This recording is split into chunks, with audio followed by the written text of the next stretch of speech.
Yeah, so we're in the next part. What's going on? Go check out the previous part.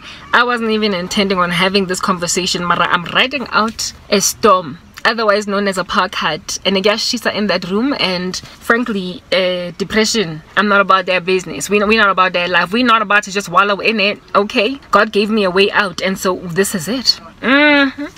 Temptation, cementation. So here it is that I'm born again.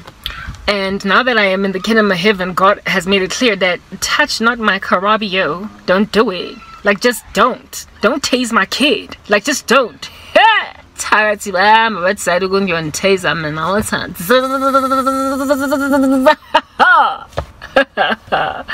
Remember I told you in the previous parts, I said, well, because the chicken or action, yeah, might as well be part of the cast. That's what's good. I should have bring this stuff the uniform go skolong. Yeah, no, I done told you that she was so competitive with me that she like dissed me one time when I was down and out, and as a result of that diss, I determined everything in life going forward. And already at this stage, career far beyond her. I got my driver's license for everything. I got it first, so God handled her already back then. God, guys, I hadn't known God yet, and God showed this chick flames. Hey, Batong, what more I wrote than is Jesus going to go and make a spectacle out of my enemy when I know him? Will he not go and go prepare for me a table in the presence of my enemy? Now that, especially now that I know him. Hey, Chicken was shown flames by the Lord, prime me knowing the Lord. Chicken try to show me flames because now Chicken knows witchcraft. Who do you think you is? We's gonna show you nice. Time right now you be Balaam. You be doing an error trying to curse God's people, and you can't do it. Donkey be talking to you. Donkey gonna be responding to you. You gonna be scared. Anyway. Chicken, I just don't like it. Just get a dodge a bullet against the Trinity, against them, the dude called the Matrix. I can dodge this bullet on some when I try and get a job interview now. Try and get your degree now. Try and get those Christian Louboutin heels now. Try and go on a shopping spree at 20,000 rands in one sitting now. Also, na miracle, but so badly. Also, a great bonus to come sipping. Try it now, because I'm not going to fiela, going ravasa. Uka chaka tagata, Everton, cheeky. Tagatindin, Zagazantomna, Wanditinta, Lomonto, Quatu, way people and touch not God's anointed so. What's in so Christian, what's in some Pocotso, Nazolala. Kodwa ke frustani di denge zangisho ulahlekile di1 stock still alien in the abyss ha bona already helling ubusy and uthi now I found a new thing, I found a new toy that I can play with that's nice and shiny. It's called it's called Ukachaka. It's called a spell. It's called, I'll just cast it in a minute and my cousin will be nothing anymore. Alright, Ukachaka cheeky. I see yabona ke ha ke tinto mo lifeng mara ke re ke mbogoto. So don't know what tinta in your lifing. You guys, little bit shocked off your rockers. Are you gonna be thrown off your chair? Off your chairs. Y'all gonna be thrown off your chairs. But like, hang 10 before you get thrown off them chairs, I'm saying. Because once you're thrown off them chairs, you're gonna struggle to get up. And I want people sitting, listening to me, so don't get thrown off just yet. Chicken goes and puts spells on me, but not just Chicken, also the ex-boyfriend, also the husband. If anyone could put a spell on it, I'll put a spell on it when I'm now born again. I was so sealed and so covered and so protected prior to coming to Christ that I mean just the bravado that it would take to go that had been so carefully gazed upon by God from youth. Jeremiah, wabizwa ngujesu bandla womumtana, wabizwa from mama womb. Hey, I know the plans I have for you, plans to prosper you and not to harm you, to give you hope in the future. You're gonna be a prophet unto the nations. I knew you from your mama womb before you even speak a word. Every last sinew that came on your skin, every fiber, every atom that made who you be, I done did it from eternity past. I predestinated you. You're my servant. And then somebody goes and touches that.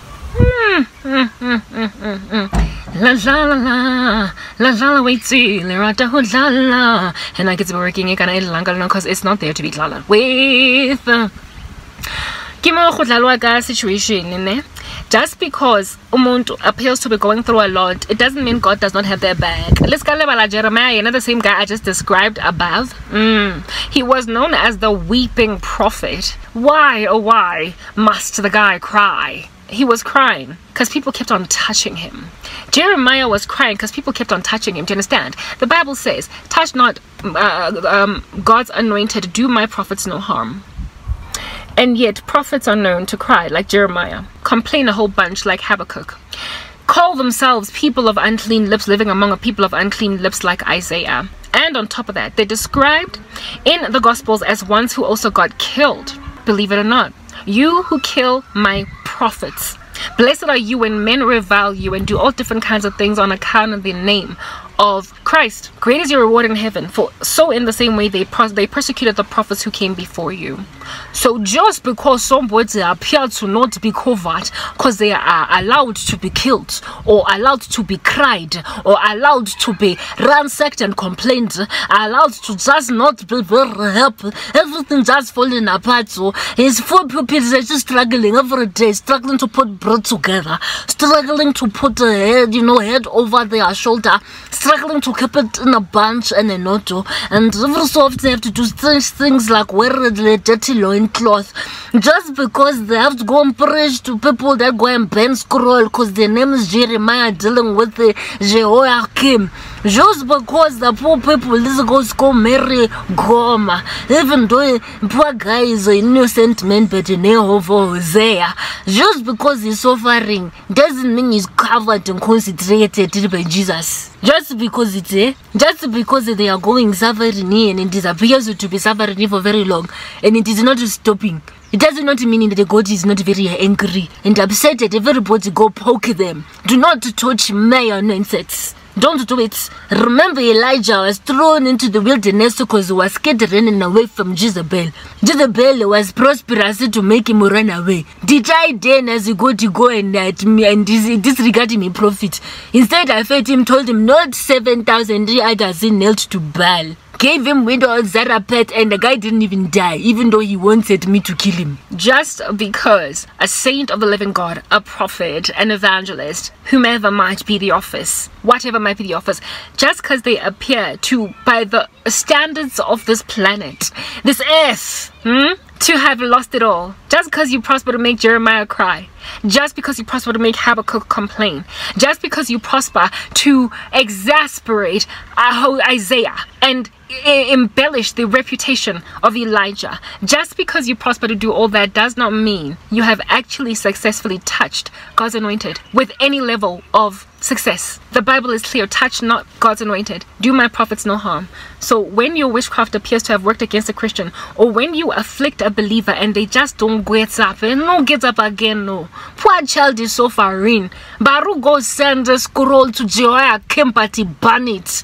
Just because people have spat on the toes, just because they've spat on the garments of prophets, of daughters and sons of God, of evangelists, does not mean that God has been defeated and that God has turned a blind eye. He will leave no sin unpunished, is what you must understand. So when this chick decided to tase me, she might as well have been tasing Jeremiah or Hosea or Isaiah or Peter, John, Paul, or Charles Spurgeon, or Jonathan Edwards, or Mina Pinky, Lady Next Door, or Ratang Jeso. Do not touch God's kids. Just don't do it. You're gonna get some problems in life if you do. Next part.